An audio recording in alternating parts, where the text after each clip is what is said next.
Hub, and Spoke. Audio Collective. This episode was made possible by James Kropcho and Ryan Samarakun, who made generous monthly donations through Patreon. Visit HiFiNation.org to support the show through a one-time or monthly donation.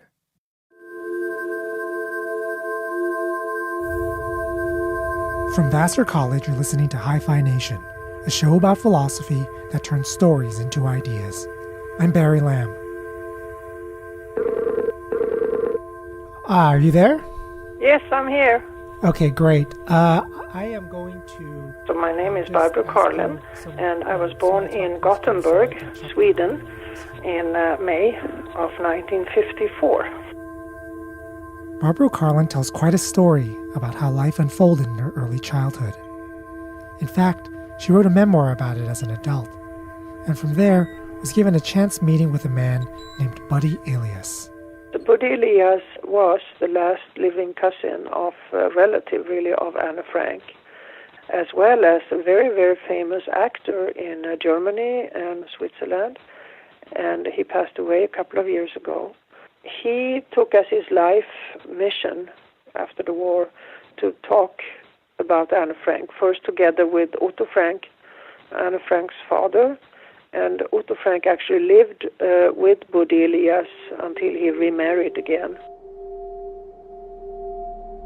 Barbro was a childhood author in Sweden before growing up to be a mounted police officer there. Buddy and his wife, Gertie, they live in Basel, Switzerland, where my publisher that published my earlier books, he published those books in the 90s. So I had a very close relationship with Thomas, my publisher. Her publisher tells her that he's arranged a meeting with her and a famous person in Boston, where she's giving a talk about her upcoming memoir. But he doesn't tell her who it is. He wanted the meeting to be spontaneous. It was important to find out how Barbro and Buddy would react to each other. I was kind of used to that because Thomas always had people he wanted me to meet. And so I knocked on the door and Buddy opened. And at the moment I saw him, I knew who he was. And I just looked at him and I said, Buddy, is that really you? And he looked at me and he just said, Anne, come here. Buddy was my one of my biggest idols as I grew up as Anne Frank.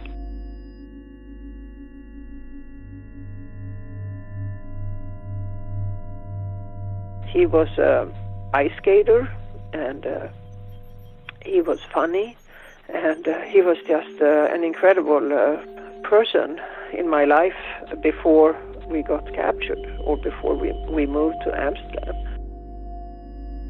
Buddy's father decided to move to Switzerland, that was a safer place to go, while Otto decided to go to Holland, where he already had businesses, and he felt that was a safer place to go. And Buddy's family was the one that survived.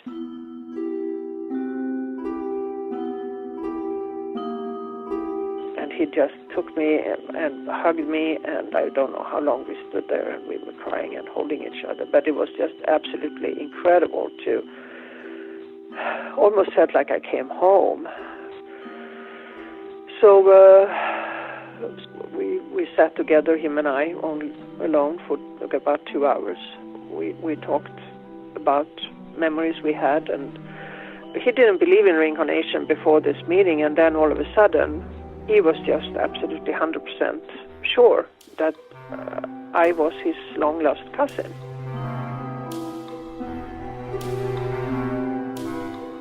So you can imagine the reaction when it came out in big headlines that Buddy Elias, the president of the foundation, is declaring that Anne Frank has been reborn. What an incredible pressure came on him, that how can you say something like this, and do you understand what this could mean legally? And they absolutely demanded him to resign as the president, and he was torn apart. And Buddy and I and his family stayed in touch. I always stayed there when I came to Basel to give my presentations. I always stayed with Buddy and Bambi, and when he came to the United States, he and his wife, they always visited with me. So we had a wonderful relationship behind the doors, so to speak.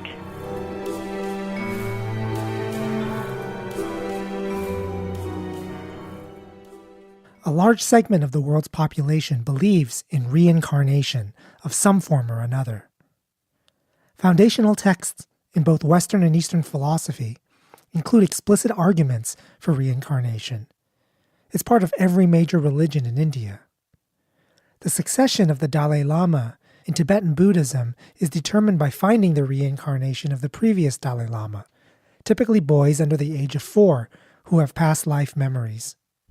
And even among the Abrahamic religions, which explicitly deny reincarnation, you'll find a surprising number of people who believe in it.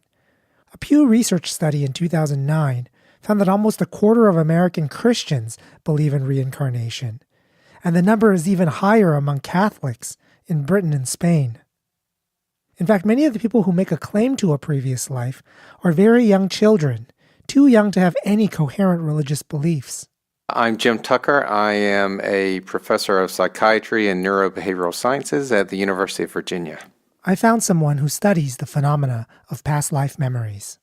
Well, all told, here at the University of Virginia, we've studied over 2,500 cases of young children who report memories of past lives. The average age when a child starts talking about a past life is 35 months. So it's usually around the time of their 3rd birthday, they're 2 or 3. Now, sometimes it's later than that. And then typically by the time they're 6 or 7, they have stopped talking about them and pretty much just go on with their lives. There's no reason to think that these reports indicate any mental illness. We've done psychological testing with a number of them, and the only thing that really comes out is the children tend to be quite intelligent and quite verbal, but otherwise they seem to be psychologically perfectly normal like everyone else.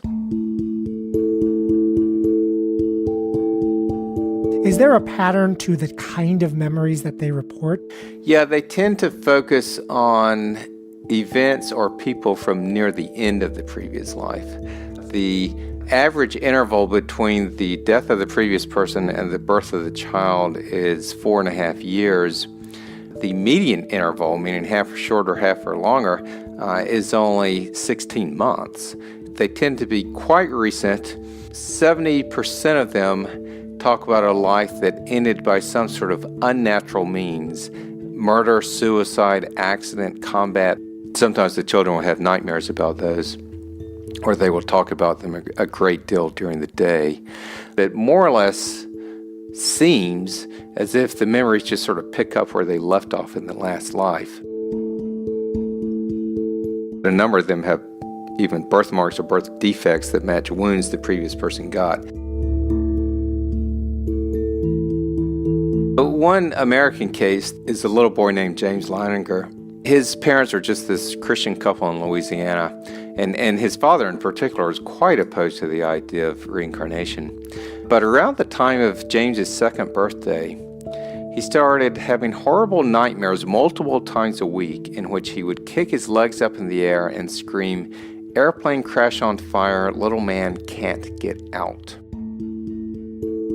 And then during the day, he would take his little toy airplanes and say, "Airplane crash on fire," and slam them into the coffee table over and over again. In fact, his parents have a picture of the coffee table with dozens of scratches and dents on it. So he looked like a kid who had been traumatized, but he hadn't been through any trauma, at least in this life. Soon after his 2nd birthday, his parents were able to have several conversations with him where he could talk about this material while he was awake. And he said how his plane had crashed on fire, how it had been shot down by the Japanese, and how he had flown a Corsair, which was a type of plane that was developed during World War II. And he also said one day that he had flown off of a boat. When his parents asked him the name of the boat, he said Natoma.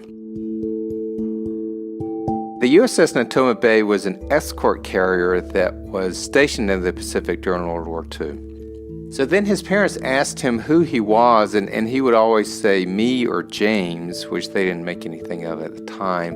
And one time they asked him who else was there, and he said Jack Larson.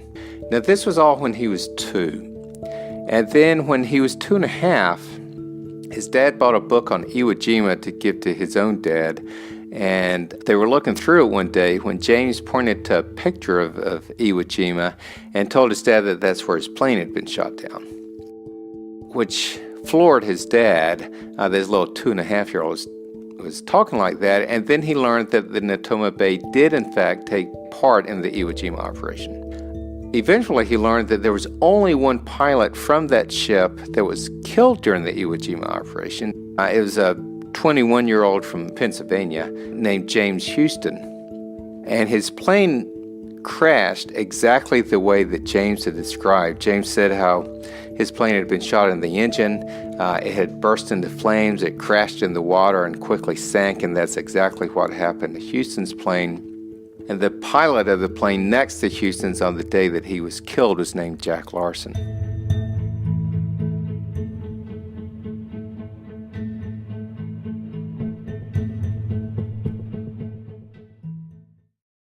Let's start from the beginning. Could you tell me a little bit about your childhood? Was it a normal childhood? Was it a turbulent childhood? I was perfectly normal, except for that I lived with my past life memories very close to me. Of course, my parents didn't understand at all what that was all about. So that was also kind of difficult for me, because the older I got, the more I realized that so-called normal people did not remember the past life and where they came from. So my only way to express myself with that was to write. How old were you when you first had these memories, and what were they? What were the first memories you had? My mother later in life, she told me that when I was about 3 years old, when she called me and I didn't listen to her, and she said, "You have to listen when I call you to come." And I said, "Yeah, but you have to call me my right name, because my name is not Barbro." So she said, "Oh, so what's your name then?" And I said, "No, my name is Anne Frank, but you can call me Anne." And at that time, the Anne Frank diary was not published in Sweden. So she just dismissed it. There was other things happening as I grew up. I was 4 or 5, and I refused to eat beans, and I pushed them away. I don't eat beans. I had enough of that last time. And I refused to take showers. I got totally hysterical when she tried to cut my hair off. If I saw a police officer on the street, I was hiding behind my mom. "We have to go because he's going to take us." I was absolutely convinced up until I was about 6 or 7 years old that my dad was going to come and pick me up. I was waiting for him every day. I told my mother that too, and so she was terrified, really. She even took me to a psychiatrist to figure out what was wrong with me. When I was 10, we went on a trip around Europe to the capitals of many countries. So Amsterdam was one of them. When we were there, of course, by then my parents knew about Anne Frank diary, and they knew about me saying that I had been Anne Frank in my previous life. My father said, "Okay, let's go to that Anne Frank house now." So we have done that and have that overdone with. For some reason, I knew exactly where we were, and I said, "We're only 10 minutes away. We can walk over there." But my mother said, "Let her show us then. If she's so sure about this, let's go and see where we end up." So we did, and I recognized where I was, and I knew that around the corner we would see the house on the other side of the canal. So when they saw that, of course, they were surprised. We went in, and as we went up the stairs, that unreasonable fear that I had grown up with in my dreams just came over me like a big mud wave. But I felt an urge to do it, because I had my whole life knowing that this is the place where I lived in my previous life, and now I was there, and I was not going to go back out again without going up and see my room and see what it looked like now. So we did. We came up there, And we looked around, and I was kind of relieved. I said to my mother, look, even the pictures are still there. And she looked around, and she looked, and she said, what pictures? What are you talking about? And then I couldn't see any pictures. When I looked again, there were no pictures. So you can imagine, 10 years old, and I didn't really know what happened. And I saw the pictures, and then the pictures were not there. So I started to cry, and I said, I promise you, Mom, they were there. I saw them. And so she walked over to the guide, and she asked her, and she said, are there any pictures on the wall here? Have there been any pictures, and what kind of pictures? And the guide said, yes, Anne Frank had pictures posted on the wall that was from movie stars and things like that she admired from Hollywood, and we just putting them behind glass and frames so we can preserve them, because people tend to touch them. And that's what we're doing. They will be up soon again. And I think that was the moment when my mother totally had what you call aha moment or revelation that, oh my God, she has been telling me the truth the whole time.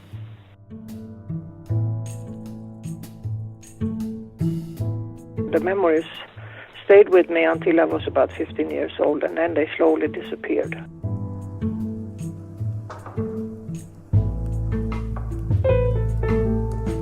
What is the working hypothesis to why they fade the way they do? We all lose our memories of early childhood, or virtually all of our memories of early childhood, at around the time of age 5 or 6 or 7. So for instance, I've got a couple of little grandchildren where we're clearly, my wife and I are in their long-term memories, but if something happened to us, our youngest is 2.5. He knows who we are. He's happy to see us. But if something happened to us tomorrow, by the time he was 6 or 7, he might very well not remember us. The brain, of course, is going through all kinds of changes at this age. And it's not that the memories necessarily get lost, it seems, but after a while, retrieving them becomes extremely difficult for the older brain to do. So with these memories, it makes sense that if you lose memories of early childhood, you would also lose the memories of a past life.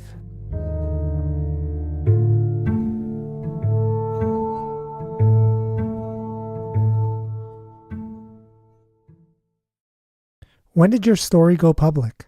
I had a friend of mine who was a freelance journalist. She was a friend of the family, and she was a friend of us. She had heard occasionally that somebody maybe said something, or there was, a joke made or something within the family. We talked about it, and I was totally open with her because she was a friend. And then she wrote an article about that, and she sold it to the biggest magazines in Sweden. And they blew it up in big letters.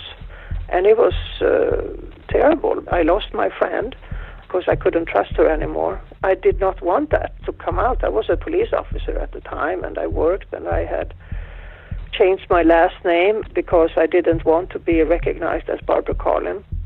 I wanted to have a private life.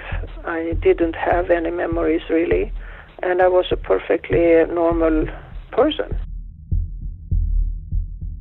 I couldn't do anything to stop the articles. They came every day and every day and every day.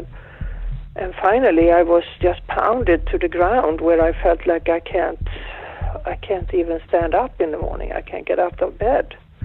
And that's when the memory started to come back. And I could not make any sense out of it.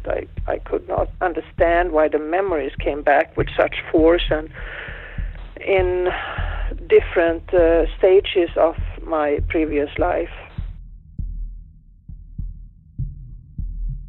Eventually, I came to the point where I was just I felt like I'm gonna give up. Why should I even try to fight this?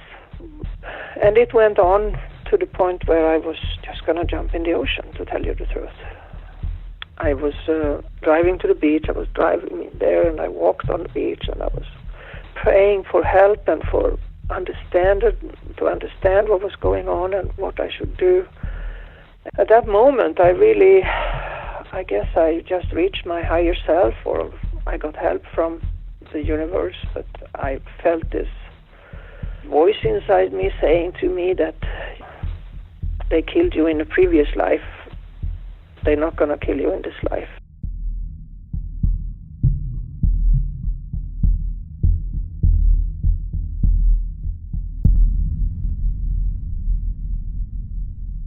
We'll be back to talk about the self and its survival after these messages from our new sponsors.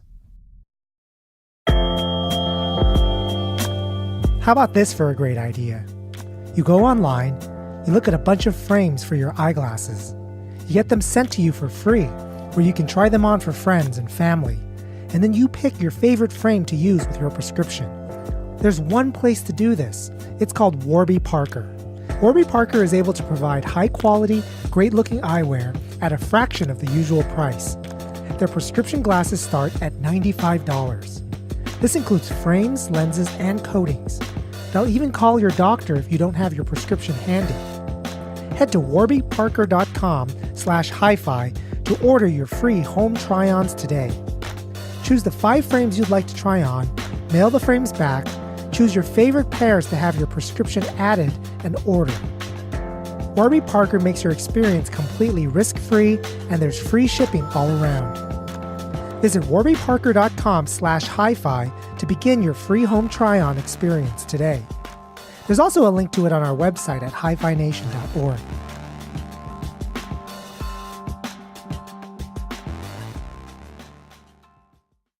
This is Hi-Fi Nation, a show about philosophy that turns stories into ideas. I'm Barry Lamb. Do you have any views about people who are trying to manipulate things in the world to try to extend their consciousness in some ways, like uploading themselves into microchips or anything like that? Or people who have their heads frozen after they die. Yeah, if you uploaded all your memories into memory chip, those memories exist, but it doesn't mean that you exist. So, with these kids, they are not just reeling off rote facts. They are talking about things that certainly from their perspectives were experiences that they had. It's not just information or knowledge. It goes beyond that. So it sounds like you're saying that people are over and above just the list of memories. That's what it sounds like you're saying. Yes, exactly. There is little to agree about when it comes to the concept of a person. If you spend any time online, you'll know that people have been discovering lately that they physically resemble painted portraits from the distant past. In fact, I saw a slideshow where people snapped photos of themselves standing next to their doppelgangers from art history. None of these resemblances lead people to think that they're the reincarnation of some previous person. That's because we think physical appearances and resemblances, even when they're perfect, aren't the kind of thing that make for a particular person. But with memories, it seems different. For some reason, people tend to think that memories that resemble each other, maybe even perfectly, are a sure sign that we're talking to an incarnation of the same person. This led the philosopher John Locke to simply identify what it means to be a person with a totality of their memories. If two humans at two different times in history share the same memories, then they're incarnations of the same person. The identification of a person with their memories and conscious experiences, rather than their body, is what drives the plot of body-switching movies and all of the stories of reincarnation that Dr. Jim Tucker has studied. But upon closer examination, there are reasons to be wary. The idea that there are false memories is well studied, so much so that the criminal justice system is reevaluating the weight that it puts on eyewitness testimony. From the perspective of the person doing the remembering, a false memory and a true memory are indistinguishable. They feel exactly the same. If this is true, then two different people can share the same indistinguishable memories, one of them true and one of them false, maybe even both of them false. And if that's right, then having the same memories don't make for incarnations of the same person, any more than the sameness of physical appearance. The way out of the predicament is to give an account of what it means for a memory to be true rather than false. In real life, a false memory is one that just didn't happen to the person remembering. But look what I just said. I said the person doing the remembering. This person has to be something different from the memories themselves. The best candidate for this in real life is the very physical organism that stores memories and has experiences. If that is what makes a person, then there's no way for there to be an afterlife unless the same physical organism that dies somehow doesn't die. And nobody thinks that makes sense. And so you need to find something that is, well, something. Something which is not the memories, not the physical organism, and not even the physical brain. That has to be the thing that must survive in order for a person to survive. And most philosophers today think that there's no such thing. Maybe most scientists also. But Dr. Jim Tucker disagrees, and he has a conjecture. There are a lot of different ways, obviously, to interpret quantum physics, but one that many people have looked at is the idea that consciousness is fundamental and that physical reality is secondary to it. In essence, consciously observing reality is what causes reality to come into existence. But if you then explore that idea with this question of can consciousness survive after someone dies, well, if you look at consciousness as being fundamental, then why would it be wholly dependent on the physical brain if in fact physical reality grows out of it? This evidence in this work and in other fields such as near-death experiences, that this evidence that consciousness carries on may in fact be correct, that consciousness does carry on.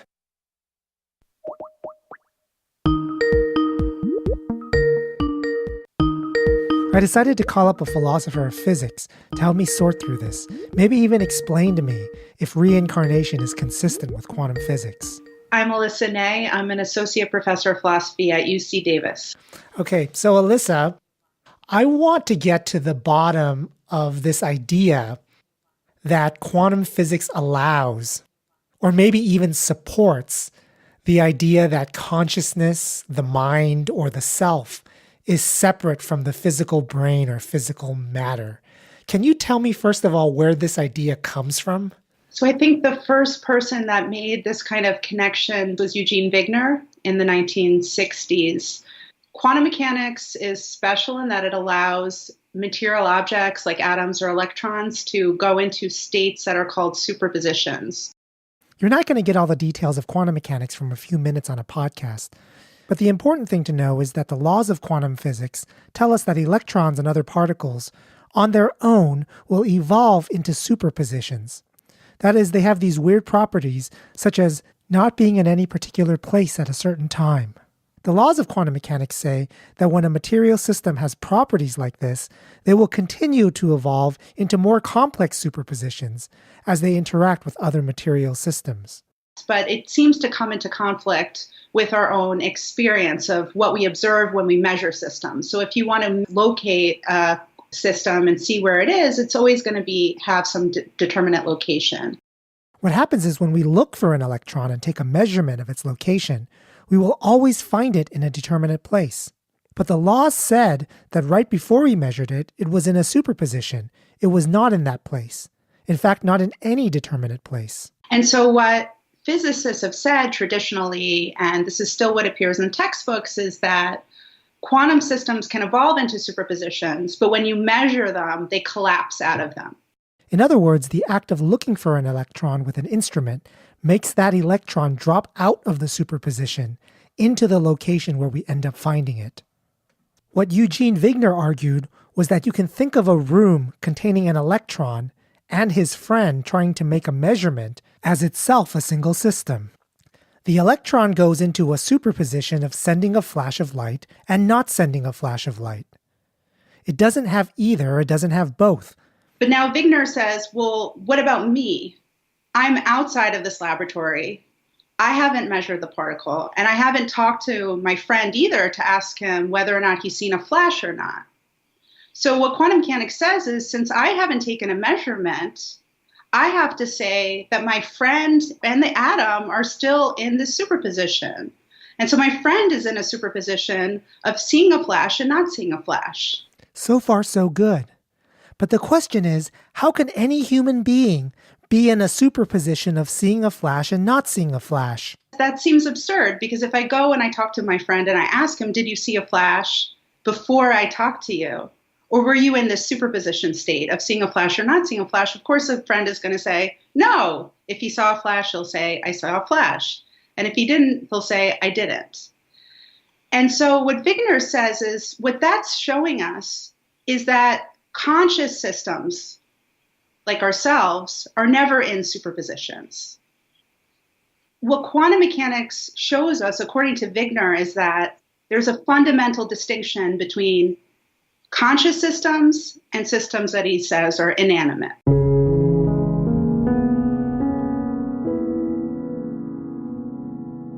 Wigner's argument is that to make sense of the fact that humans always see things as having places, momentums, colors, and so forth, we need to postulate that human consciousness is what makes reality determinate.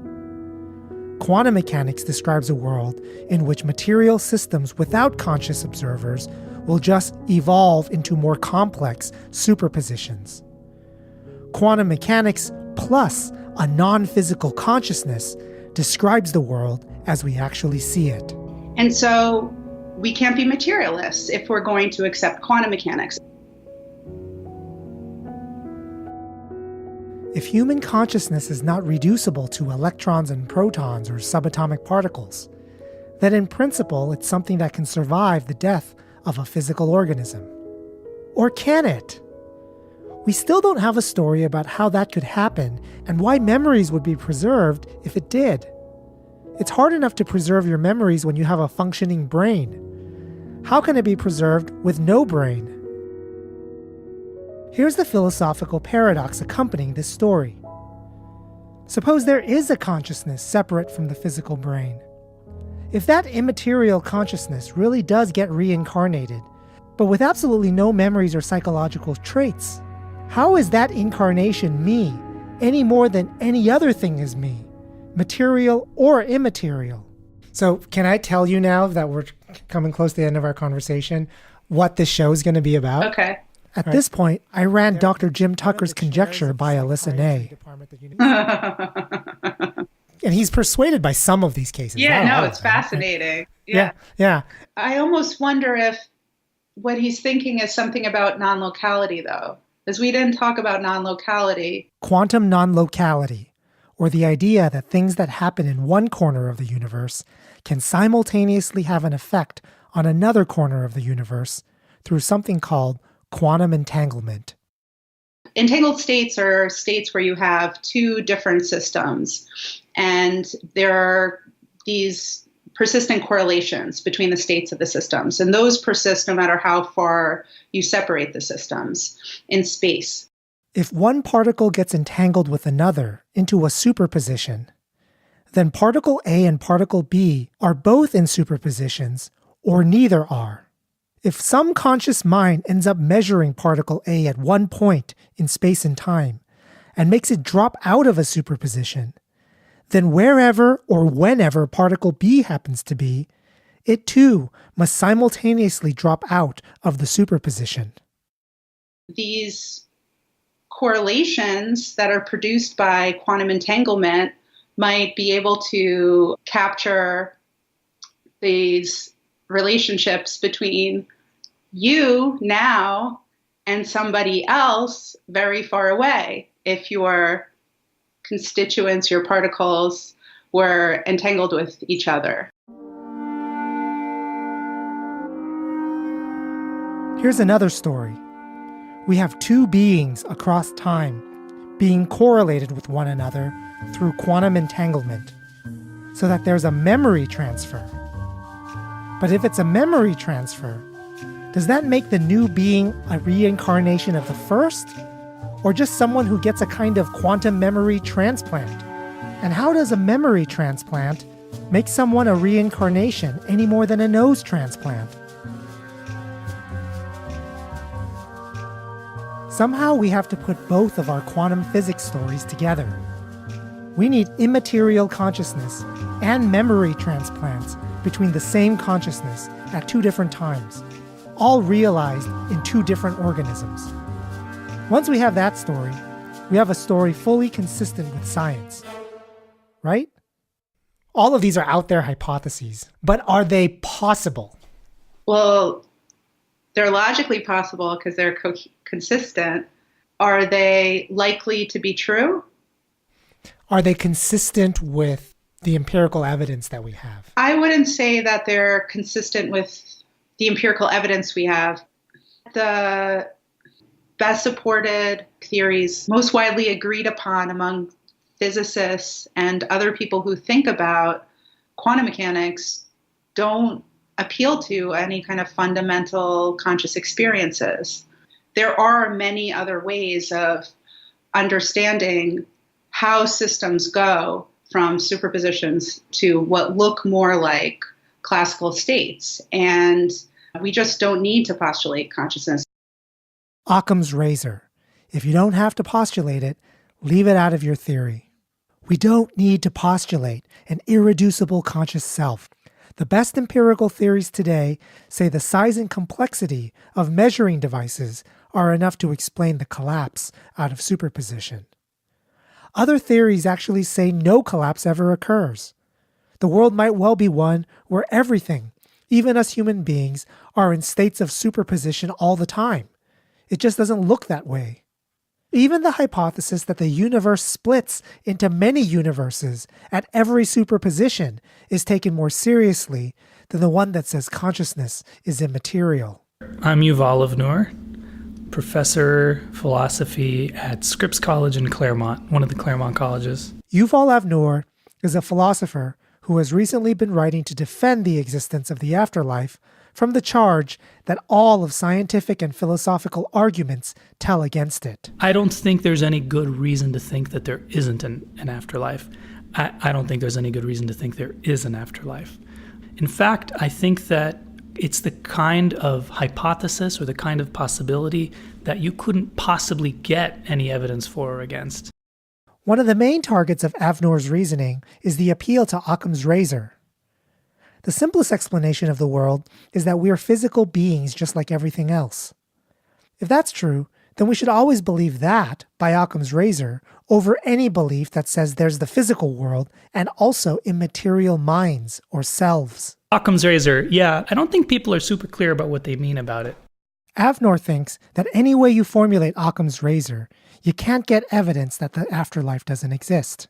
Don't add anything to your theory that you don't need in order to account for your evidence. Physicalism is the view that everything that exists is physical and describable in principle by the sciences, and nothing else exists.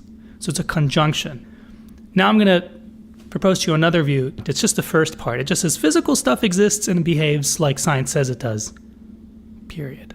It doesn't have and nothing else exists. Which of those two theories is more elegant? The most likely view, according to Avnur, has to be that physical things exist, but we don't say anything about whether immaterial things exist or not. And in fact, you can prove that it's more likely given the evidence because it says less. Another version of Occam's razor doesn't rule out the afterlife, but for different reasons. Whenever you get some evidence, unless an entity is necessary to posit in order to account for that evidence, you should believe that it doesn't exist. This version of Occam's razor also seems to make sense. We posit that gravity explains why two objects attract each other. We don't posit that in addition, there are invisible gremlins that are pushing objects towards each other because gremlins are attracted to each other. We believe in gravity, and we believe that these gremlins don't exist. But Avnur does not like this line of reasoning. I have all kinds of objections to that principle. I think probably you do too. I think most people who take some time to think about it will. It can't be that I should be more confident in whatever hypothesis posits the least amount of stuff. Because then I would sort of start out believing Descartes' evil demon, right? Like all there is just a demon deceiver in my mind. And the two is way better than the trillions and gajillions of stuff that science ends up telling me there is. So that can't be right. So it must be more nuanced than just believe in as few things as possible.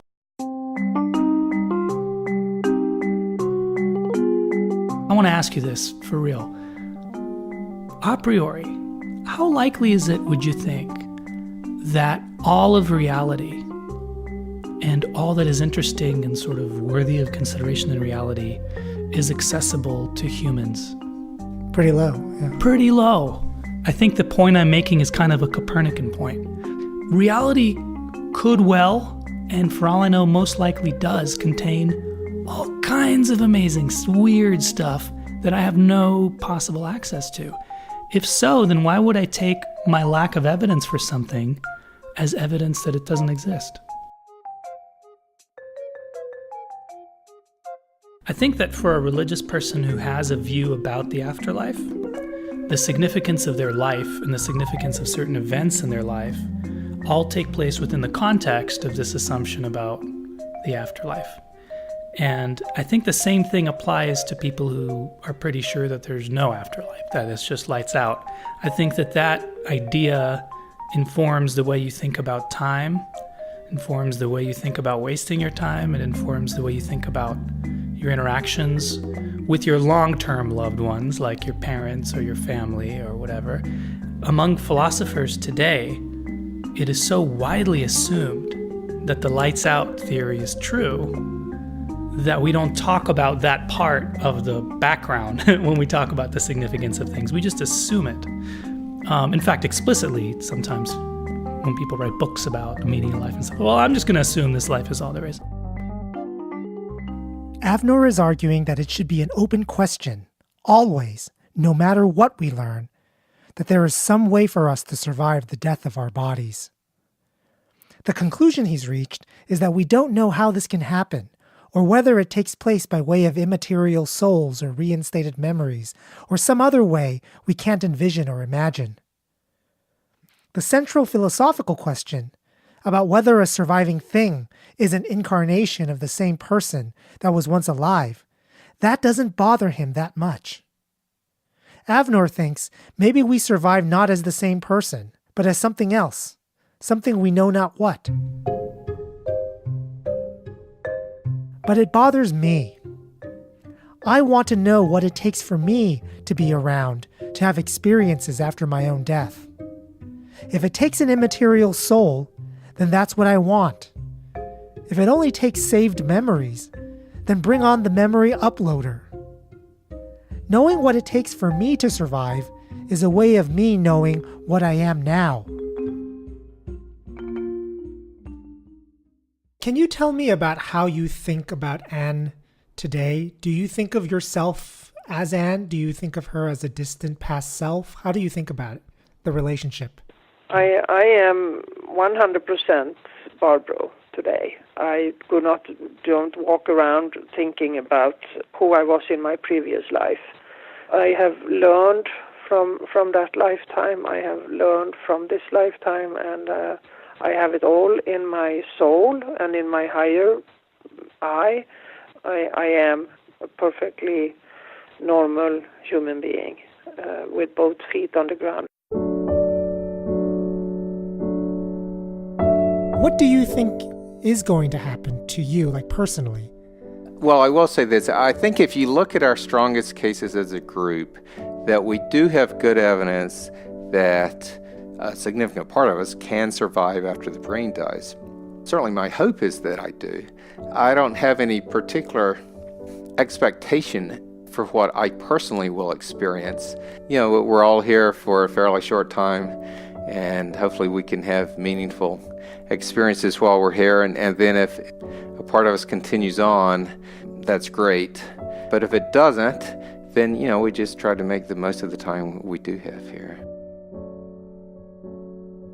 This episode of Hi-Phi Nation was produced, written, and edited by Barry Lamb. Hi-Phi Nation is a proud member of Hub and Spoke, a Boston-based collective of idea-based podcasts.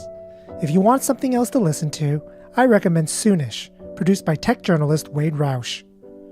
The latest episode is about the changing technology of glass and the way it's transforming our buildings and smart devices.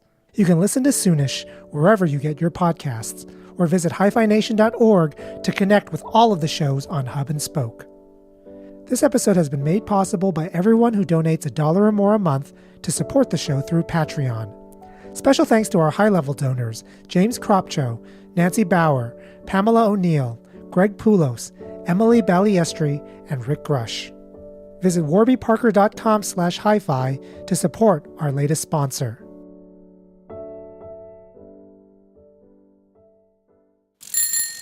Hub and Spoke. Audio Collective.